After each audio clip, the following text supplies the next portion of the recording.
আসসালামু আলাইকুম। আশা করছি এই মুহূর্তে যে যেখান থেকে আমাকে দেখছেন আল্লাহর রহমতে সবাই ভালো আছেন। আলহামদুলিল্লাহ আমিও আমার পরিবারের সবাই ভালো আছি। তো বারান্দায় এসেছি গাছে পানি দিতে। তো আমার এই কাঠগোলাপ গাছটাতে দেখি খুব সুন্দর ফুল এসেছে। আমি ভেবেছিলাম এই কাঠগোলাপ গাছটা মনে হয় মরে গিয়েছে, সব পাতা পড়ে গিয়েছিল। তো আমার বাসার সামনে একটা কাঠগোলাপ গাছ আছে। পরে দেখি যে ওইটারও সব পাতা পড়ে গিয়েছে। তো ভাবলাম হয়তো এইরকমই হয়, পাতা সব একসাথেই পড়ে। এখন দেখি আবার খুব সুন্দর পাতাও বের হয়েছে। তারপরে এই কাঠগোলাপে আবার সুন্দর ফুলও ফুটেছে। আর এই যে এই পুর্তলিকা গাছটা, তো এটা একটা গাছই এত বেশি ঝোপালো হয়েছে। আর এটা কিন্তু আমি লাগাইনি, এটা নতুন মাটি দিয়েছিলাম গাছে। তো এই গাছ থেকেই হয়েছে, মনে হয় বিচি ছিল। আর এই গাছটা থেকে এত বেশি গাছ হয়েছে। আর এটা সব এদিকে চলে আসে বাতাসের কারণে, তো ওইদিকে দিলেও থাকে না।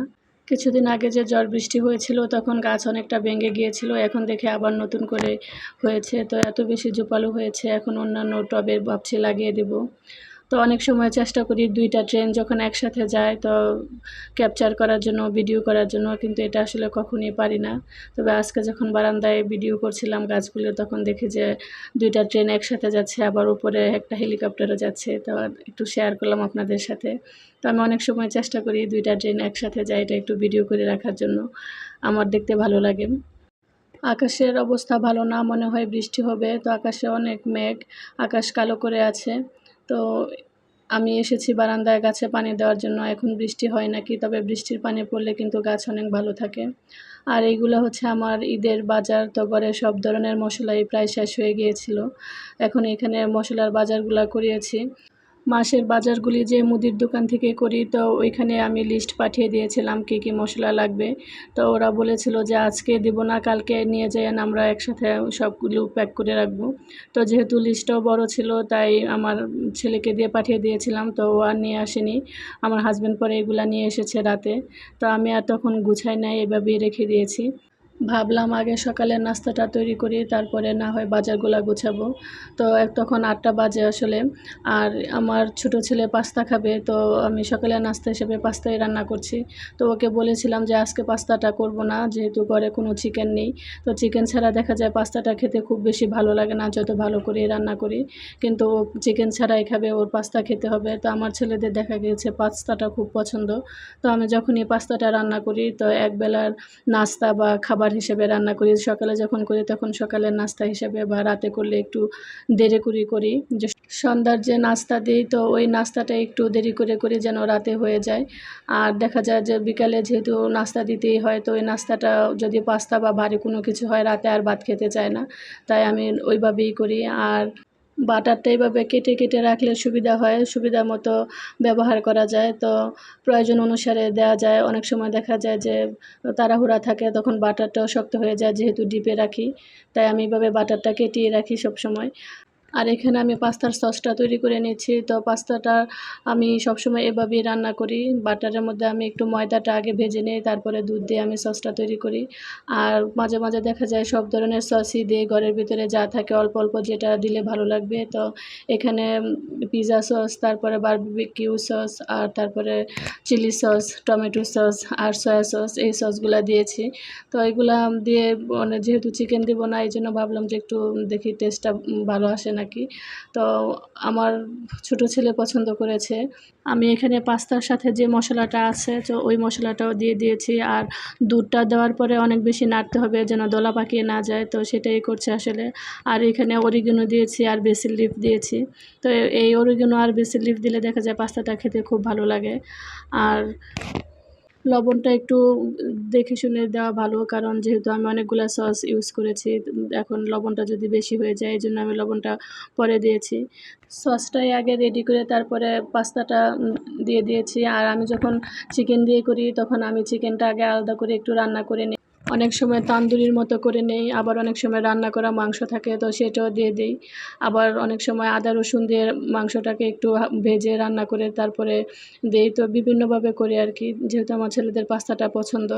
আর অনেকেই পাস্তাটা নুডলসের মতো রান্না করে, তো ওইভাবে করলে আবার আমার ছেলেরা একদমই খেতে চায় না।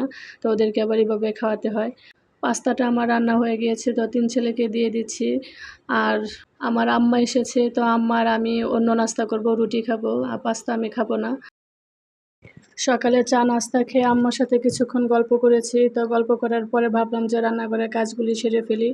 আর দুপুরে রান্নার টেনশন নেই, কারণ আম্মা আসলে সবসময় আমার রান্না আম্মাই করে দেয় বা আম্মাই করে। আর আমি রান্নাটা আসলে ভুলে যাই। কেন জানি মনে হয় যে আম্মা আসলে আমি রান্নাই করতে পারি না।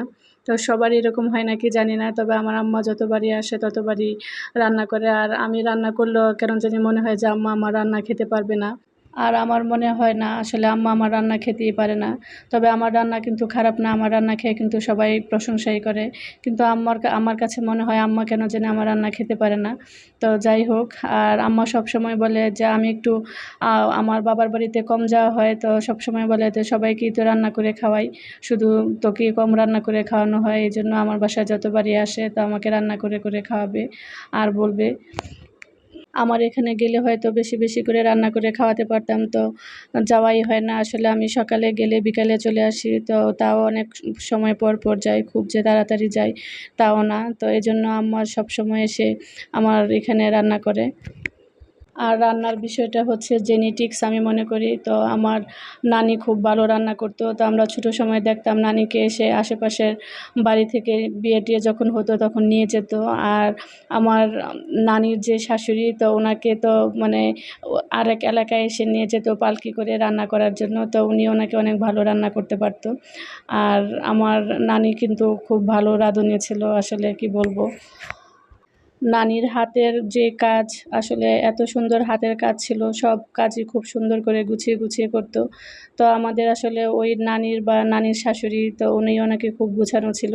তো ওইখান থেকে এসেছে। আর আমার আব্বা-আম্মা কিন্তু চাচাতো ভাই-বোন, যেহেতু ওদের দাদি এক, তো ওদের সেই সূত্রে দেখা গিয়েছে আমার ফুপু বা আমার খালারা চাচাতো বোন। তো ওদের রান্নাও খুব ভালো। সবাই খুব স্পেশালি রান্না করতে পারে। আর কারো রান্না কারো থেকে কম না। কেউ খেয়ে খারাপ বলতে পারবে না। তা আসলে নিজের ডোল নিজে পিটাতে হয় না। তবে মাঝে, মাঝে বলতে হয়। এজন্য আর কি বলা। আর আম্মা এসেছে এজন্য মনে হলো যে একটু আম্মার স্মৃতি রেখে দেই আমার ভিডিওতে। আর আমি কখনো ব্লগিং করি বা ছেড়ে দেই তো থেকে যাবে আসলে। আর এই যে এখানে আমার যে বেশি মশলাগুলা থাকে, যেগুলা থেকে যায়, তো ওইগুলা আমি এখানে রেখে দেই। আর এই শেলফটা আমার অনেক কাজে আসে। তো এটা অনেক পুরানো হয়েছে। এটার বয়সও প্রায় ২০-২৫ বছর হবে। তো এটা আসলে ফেলি না, কোনো নষ্ট হয়নি, আমার ভালোই কাজে আসছে। তো এইজন্য এখানেও রেখে দিয়েছি। এই যে এই ঘিটা খুবই ভালো। তো আমি যে দোকান থেকে ওই বাজার করি, তো ওনার এখানে একটা হিন্দু লোক এই ঘিটা দিয়ে যায়। ওনারা নাকি নিজেরা তৈরি করে। আর এই ঘিটা খুব ভালো, কিন্তু সবসময় পাওয়া যায় না। তবে আমি আমার হাসব্যান্ডকে বলেছি যখনই এই ঘিটা আসবে তখন বলবো আমাদের জন্য রেখে দিতে বা পাঠিয়ে দিতে। তো এইবার নাকি এসেছিল, তো রেখে দিয়েছে একটা, আর বাকিগুলা নাকি সেল হয়ে গিয়েছে। তো আমার মশলাগুলা গুছানোও শেষ হয়েছে। আর আমার যে সসগুলা ছিল, তো এগুলো আমি ফ্রিজে রেখে দিয়েছি। আর এই সাইডটাও আমি গুছিয়ে নিয়েছি। আর এই আমার রান্নার হাঁড়ি পাতিলগুলা দেখা যায় ধোয়ার পরে ঝুড়িতে যখন পানি ঝরে, তখন হাতের কাছে যখন কোনো কিছু পাই না, প্লেট বা কোনো কিছু বের করতে হয়, তখন আমি এইখানে রাখি। তো এইখানে রাখার পরেও দেখা যায় যে গুছাতে অনেক সময় মনে থাকে না। তো এটাই হয়েছে, এখন আর মনে ছিল না, এইজন্য আমি এখানে আবার গুছিয়ে রেখে দিয়েছি। তো এই সাইডটাতে আমার যে শেলফটা আছে, এই শেলফটাতেও আমি যত বক্স আছে আমার, তো সব বক্সগুলা রেখে দেই। আর ছোট, ছোট কন্টেনারগুলা রেখে দেই। তো একটাতে মরিচ আছে, তাও কোকো পাউডার আছে, আর বিভিন্ন কিছু আছে। তো ওই পাশটাতে ছোট এইগুলাই আছে। আর এই সব পুরা অংশটাই গুছানো বাকি ছিল, তো এটাও গুছিয়ে নিয়েছি। আর রান্নাঘরটা আসলে একদিনে পরিষ্কার করতে গেলে অনেক বেশি কষ্ট হয়ে যায়। তাই আমি রান্নাঘরটা ২ দিনেই পরিষ্কার করেছি। আর যেহেতু আম্মাও এসেছে, একটু কাজের চাপ কম, যেহেতু রান্নাটা আম্মাই সেরে নিয়েছে, এজন্য আমার মনে হয়েছে যে আমি রান্নাঘরটা নিজের হাতে পরিষ্কার করি। তো দেখা যায় হেল্পিং হ্যান্ডের হাতে যদি ছেড়ে দিই তাহলে সবকিছু ভালো করে পরিষ্কার হয় না। আর নিজে যখন পরিষ্কার করি তখন দেখা যায় খুব সুন্দর করে পরিষ্কার করা যায়। এজন্য আমি এসব কাজগুলা নিজের হাতেই করার চেষ্টা করি। আবার অনেক সময় দেখা যায় যে কাউকে দিয়ে একটা কাজ করানোর পরও আবার ওই কাজটা আবার আমি করি, আমার পছন্দ না হলে। তো বেশিরভাগ সময় এরকম হয়। আর এখানে যে আম্মা দুপুরে রান্না করছিল, তো আর এই পাশের কড়াইতে যা দেখছেন এটা হচ্ছে যে শুটকির বড়া বলি আমরা, নরসিংদী অঞ্চলের মানুষ। আর অনেকে শুটকির পাতুরি বা অনেক কিছুই বলে। তো এই শুটকির বড়ার ভিতরে যে পুরটা, এটা তৈরি করে রেখেছি। এখানে যেহেতু অনেকগুলো শুটকির বড়া হবে, তো এই শুটকির বড়াটা আমরা দুপুরে খাওয়া দাওয়ার পরে তৈরি করেছিলাম। পাতা দিয়ে যে ফোল্ড করতে হয়, তো সেটা করেছিলাম, কিন্তু আমি ভিডিওর সৌন্দর্যের জন্য বা শেয়ার করার জন্য আপনাদেরকে দেখানোর জন্য একসাথেই রেখে দিয়েছি। এদিকে আম্মাকে সব গুছিয়ে দিয়েছি দুপুরে রান্না করার জন্য। তো আম্মা দুপুরে রান্নাটা সেরে ফেলেছে, মলাই মাছের চচ্চড়ি করেছিল, আর এদিকে বেগুন ভাজা হচ্ছে, আর চিংড়ি মাছ দিয়ে চাল কুমড়া রান্না করছে। তো আম্মা একটু নিজের মতো করে রান্না করে নিচ্ছে, আর আমি এপাশে ইন্ডাকশন চুলায় ভাতটা বসিয়ে দিয়েছি। আর এই অংশটুকু শুধু রেখেছি যেন একটু স্মৃতি হিসাবে থেকে যায়। আর এই তো শুটকির যে পাতুরিগুলি, শুটকির বড়া, এগুলা এই যেভাবে ফোল্ড করে তারপরে হালকা ভেজে নিচ্ছি। আর যখন খাবো তখন এগুলা ভেজে ভেজে তারপরে খাবো। আর এগুলা কিন্তু সব একাও খাইনি, অনেককে গিফটও করেছি। আর আমি যখন এই শুটকির পাতুরি বানাই একটু বেশি করে বানাই, এবার একটু কম বানিয়েছি।